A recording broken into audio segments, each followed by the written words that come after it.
Dave Scott, Community of Healing. I'm with Teresa. And Teresa, this is an amazing book. And you and I off air were just talking about it.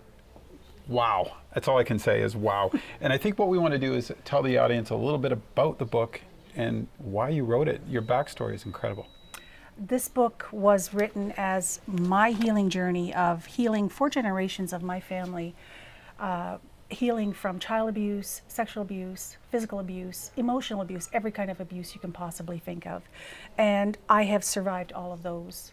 I've also survived 2 near-death experiences. One was my choice, an attempted suicide behind the wheel of my father's car that we were discussing. And that was the first time that I actually heard the words, "You're not finished here yet," when the steering wheel was pulled out of my hands and I found myself back on the road. So at that time I was a young teenager, didn't know what those words meant, but continued on with my life, got married, had a long-term marriage that didn't end in the best of situations, but everything happens for a reason. And a few years later, about 2005, I went to college for the first time in my life, and I was going to improve myself. I was going to work on myself and find out who I was, because I had all this stuff in my background, but I didn't understand what it was, what it meant, why it even happened. It just was. And after I went to college, wasn't even finished college, but I ended up landing a great human resource job in London. And at that time I had moved there with my soon-to-be husband, and everything was going well. Life, for the first time in my life, was fabulous. Can I ask one question? Yes. What inspired you to go to college? It was something that was always denied me. When I was young, those things didn't exist. It was you go out and work. I'm from hardworking tobacco farmers, and that's all you did. Yeah. You worked, and you worked. Education wasn't that important, and I didn't have the opportunity. So during my marriage, I also was trying my best to support my husband and my children and, do that role. So I was always the last on the list. Yeah. Way down somewhere, the bottom, kicking around in the dirt. But when I went out on my own for the first time in my life, that became a priority. It was Must have been uplifting. It was like the doors opened up, and I couldn't believe the opportunities that I finally had to figure out who I was. But it didn't quite work out that way. Oh, that's what you were telling me. Yeah. After I graduated college, like I say, I got this great job, got married. 8 months later, and it was actually February 22nd, 2007, going home from work in a terrible ice and snowstorm that day. I was faced with one of the most incredible opportunities I've ever had in my life. And it was the opportunity of facing death. Wow. Not by my choice. No. Unfortunately, the person that was driving towards me that day couldn't control their vehicle, and I had stopped my truck on the road, and I just sat and waited and watched this person losing control. So I watched the entire scenario act out, and it was horrific. I was panicking. Terror was just, crawling up from my toes, and I actually screamed out in the inside of my truck. I had what I call the death grip on the steering wheel, foot on the brake, and I just waited for this person to hit me. And I don't like going into too much detail like that, because people with post-traumatic stress, which I have, definitely. It kind of does trigger those people. And I always am conscious of that because I've had it happen to me. So, but you heard that voice again, did you? I did. Just seconds before the impact of the truck, it was another truck that hit me, I heard again, "You're not finished here yet." But I had no clue, absolutely no clue. I was so, like we were talking, there is a calm that just kind of envelops you, exists around you, and you're in almost like I consider it being wrapped in angel wings. And that's why I have angel wings represented on my book, because I've been saved, and I think I have part of the answer as to why. So you've come through this traumatic experience. You're injured quite badly. You're telling me off camera, and you're rebuilding your life, and you start to write. I was trying to figure out what my why was, and I went back to my 2 main passions that I've always had since I was a young little girl, and it was to help people and to write. Those were my life ambitions. And I now had the opportunity to do it. So I decided that I took an authorship course, and it was a 4-month course, and I learned how to write properly, how to engage the reader, how to hypnotically draw the reader into what you're writing. But it was also more therapeutic for me than anything I could ever have done in my life. That book, when I was finished it, there was an absolute elephant that got off my shoulders. I was free from everything that had ever happened to me. It didn't own me anymore. It's like now, like I'm talking about someone else. It's amazing, and being a writer myself, and having those moments, they are truly unique, because it does leave you, and you're letting go of something that you didn't understand or you couldn't control. But then you, when it's all said and done, and you and I had this conversation, you can look back and the pieces all fit together, don't they? They do. And I look at it that accident obviously happened for a reason. It was a wake-up call for me, and it gave me the opportunity to reevaluate everything. And I'm using those tools that I have and that I experienced all my life to turn it around and help other people. Your life coaching. Yes, absolutely. And we were discussing, I know you were discussing with Jennifer about being left-sided in the brain.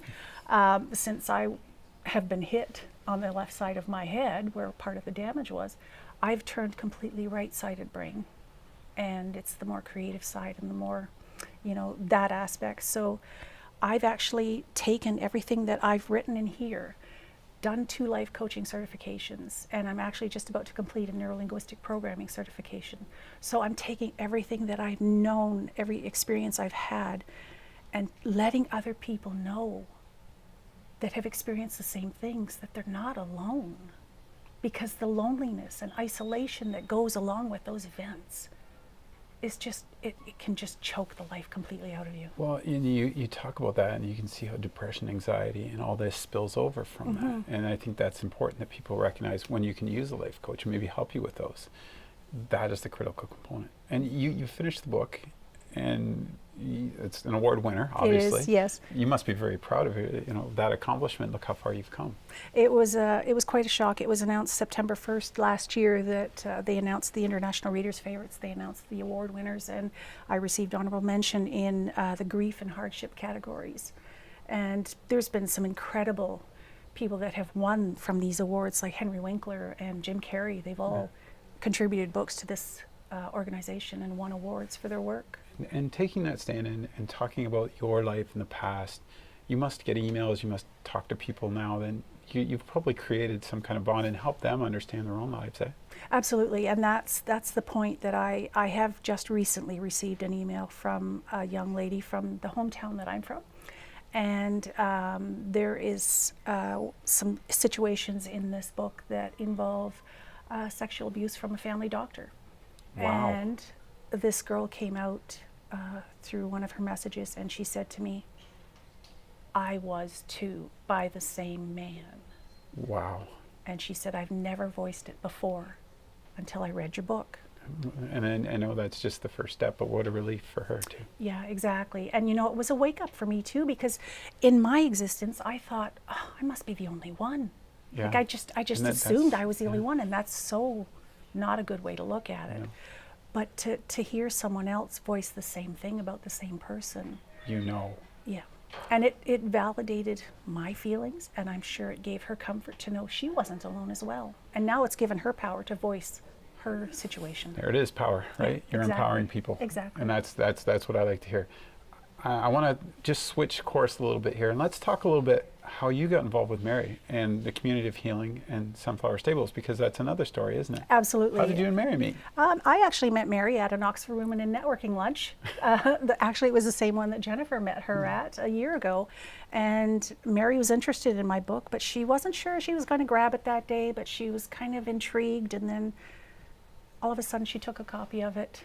And then she invited me down to Sunflower Stables to experience what her horses do and what equine therapy can do for someone. And I must admit, it was a powerful experience. And those horses connect with whatever has gone on Yeah. in here. And when you ground yourself and you connect with those animals, it is so healing, so incredible.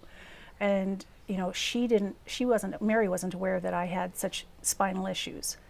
But one of the horses, as she and I were talking, started, getting a little carried away in the barn and was getting excited. And she said, he represents back pain. Wow. So there you it's go, like, right? oh my All goodness. this, all this comes together. Yeah. And we're going to do another quick interview in a few minutes, and we're going to bring in another person that you've been working with at the farms. Isn't that right? Yes, actually, a friend of mine from many years ago. We've reconnected through reading my books, and she is also a person who has gone through severe car accidents, and has experienced brain trauma as well. And Susan was intrigued by what I had found at the farm, and I thought, you know what, let's see if this will help. So we took her down there, and I watched, as a facilitator with Mary, I watched Susan go through the process of experiencing what the horses tell you. Yeah. And it was, from going through it myself, but then standing back And observing. and observing and the communication, and it's nonverbal. Yeah. But it's there. powerful, very powerful. So Susan has come a long way, and I'd like for you to talk Perfect. with her. We're going to have a little chat. But first, before we go, how can people get your books? Are you on the website?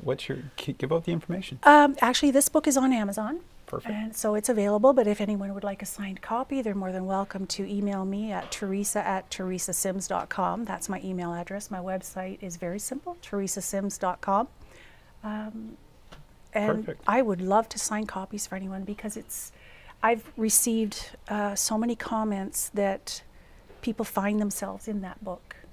Yeah, there's And probably they a little bit of everybody. recognize what has happened, and it awakens them to maybe something that was buried deep. And I'm all about removing limiting beliefs and old programs, and that's what I do in my coaching, is to really ask those hard questions. Believe it or not, I can do those. But it's to get the person to think and change and stop the old programs and just move on. Yeah. Find the new you. Yeah, choreograph Yeah. your own life. Community healing. That's right. Yeah, Absolutely. It's a community of healing. Absolutely. Thanks for doing this. I really appreciate Thank your time, you. and we're going to segue into our next little interview. Perfect. Thank you.